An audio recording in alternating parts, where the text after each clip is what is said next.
నేను సూటిగా కిషన్ రెడ్డి గారిని భారతీయ జనతా పార్టీని అడుగుతా ఉన్నా, మీకు నిజంగానే ఈ పాపంలో ఈ దొంగతనంలో మీకు వాటా లేకపోతే, ఈ దొంగతనంలో మీరు భాగస్వాములు కాకపోతే మీరెందుకు స్పందిస్తలేరు?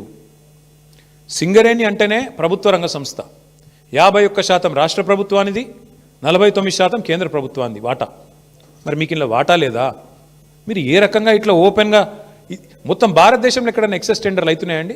కోల్ బ్లాక్స్లో ఎక్కడన్నా, కోల్ ఇండియా ఆధ్వర్యంలో జరుగుతున్న ఎక్కడన్నా టెండర్లలో 7%, 12% ఎక్సెస్ పోతున్నాయా? మరి ఎక్కడ లేని సింగరేణిలో పోతున్నాయంటే, ఎక్కడ లేని సర్టిఫికేట్, విజిట్ సైటేషన్ సర్టిఫికేట్ అనేది సింగరేణిలో పెట్టిరంటే, ఇవన్నీ చూస్తూ కూడా coal minister, central cabinet minister Kishan Reddy గారు నిర్లిప్తంగా ఉన్నారు, మౌనంగా ఉన్నారంటే ఏమనుకోవాలి మేము? ఈయనకు కూడా ఇందులో వాటాలు ముడుతున్నాయనా, ఇద్దరు కలిసి పంచుకుంటున్నారనా, ఏమనుకోవాలి? అందుకే మేము డిమాండ్ చేస్తూ ఉన్నాం, సిట్టింగ్ సుప్రీంకోర్టు జడ్జితో కానీ, సిట్టింగ్ హైకోర్టు జడ్జితో కానీ వెంటనే ఒక కమిషన్ వేయండి, విచారణకు ఆదేశించండి అని చెప్పి coal minister, cabinet minister Kishan Reddy గారిని మేము డిమాండ్ చేస్తూ ఉన్నాం.